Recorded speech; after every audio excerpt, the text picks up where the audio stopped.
Okay, Illinois State Constitution continued. Article 1, Bill of Rights, the rational basis standard.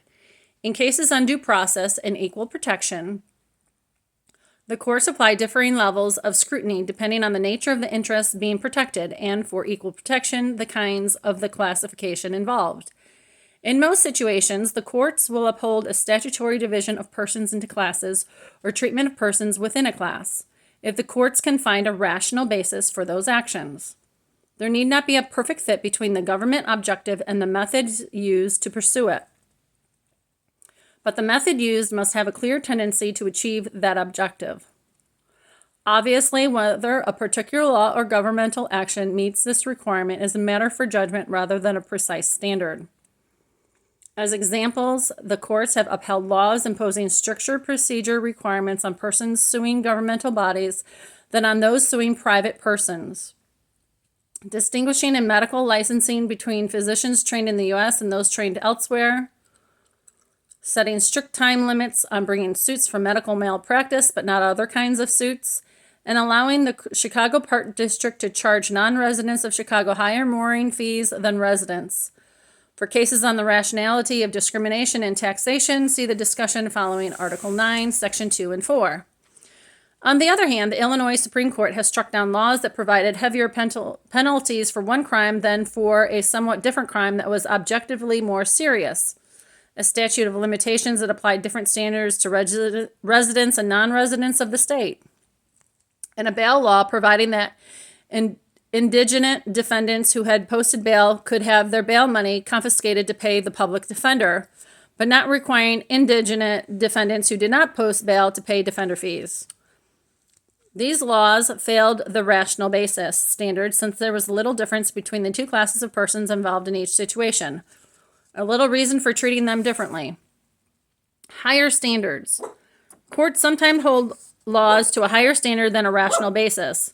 Under decisions by the U.S. Supreme Court, which are authoritative as to the federal guarantees and serve as guides for the Illinois guarantees, at least two kinds of laws are held to a much higher standard.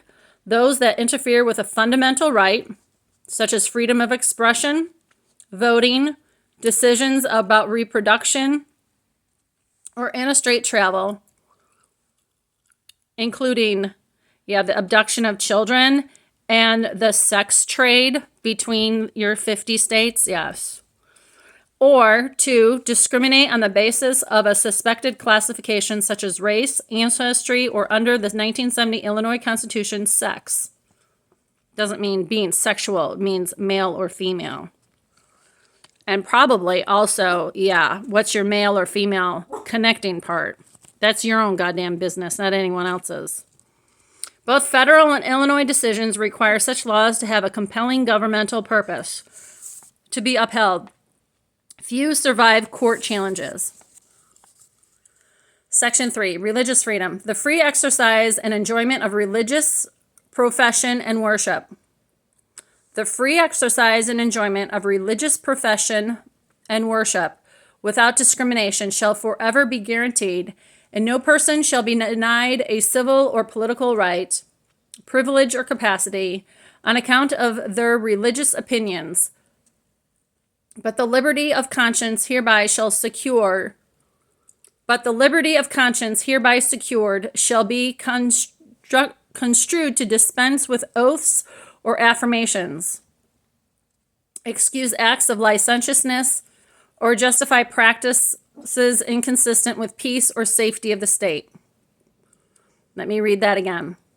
The free exercise and enjoyment of religious profession and worship without discrimination shall forever be guaranteed, and no person shall be denied any civil or political right, privilege, or capacity on account of his or hers, it should be, religious opinions. But the liberty of conscience hereby secured shall not be construed to dispense with oaths or affirmations, excuse acts of licentiousness, or justify practices inconsistent with the peace or safety of the state. No person shall be required to attend or support any ministry or place of worship against his, and it should be also hers, consent, nor shall any preference be given by law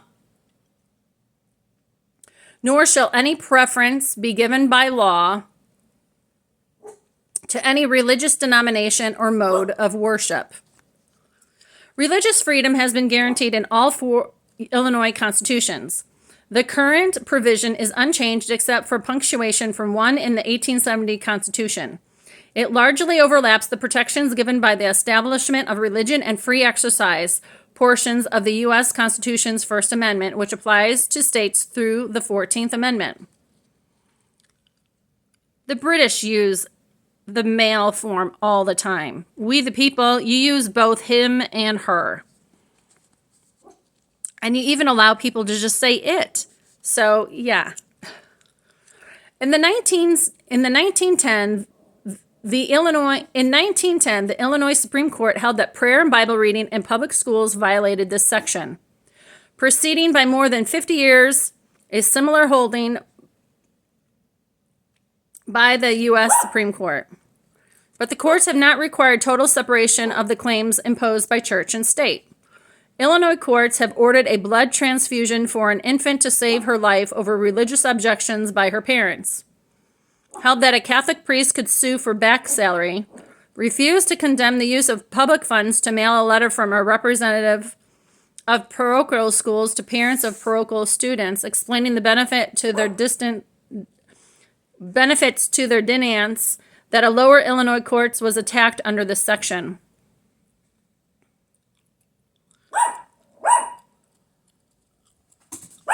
Refused to condemn the, I'm going to reread that part. Refused to condemn the use of public funds to mail a letter from a representative of parochial school to parents of parochial school students, explaining the benefits to their schools of passing a tax referendum for the public schools, and upheld a Sunday closing ordinance that in lower Illinois courts was attacked under this section. Yeah, I forgot some of that.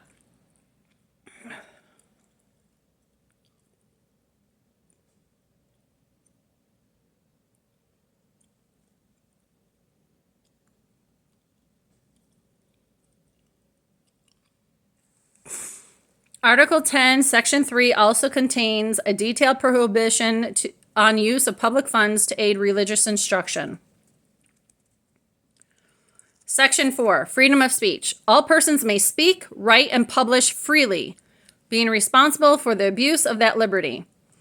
In trials for libel, both civil and criminal, the truth, when published with good motives and for justifiable ends, shall be a sufficient defense. Let me read that again. In trials for libel, both civil and criminal, the truth, when published with good motives and for justifiable ends, shall be sufficient defense. Free speech and publication. This guarantee is based on guarantees in earlier U.S. Illinois constitutions and give protection similar to the free speech and press portions of the U.S. Constitution's First Amendment, which apply to states through the 14th Amendment. It applies only against government restrictions of expression, not against restrictions by private entities such as proprietors of shopping places, owners of trailer parks, or employers. Government is allowed to restrict expressions by prohibiting misleading professional advertising, limiting political activities by public employees, and prohibiting political contributions by liquor licenses and their officers and employees. However, the principles that laws must contain standards to guide citizens in complying with them has special force regarding measures that restrict expression.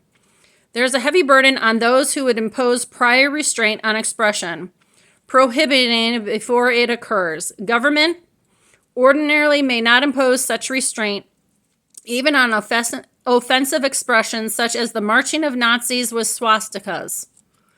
Yes, that did happen in DuPage County, Illinois, the United States of America, in the last 52 years and 42 years.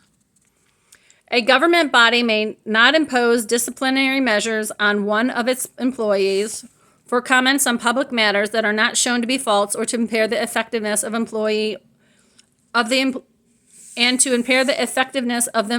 or the agency at public meetings, in public gatherings, in a letter to members of a city council, or in comments to the press. But the suspension of a policeman for disclosing information from a police personnel file has been upheld.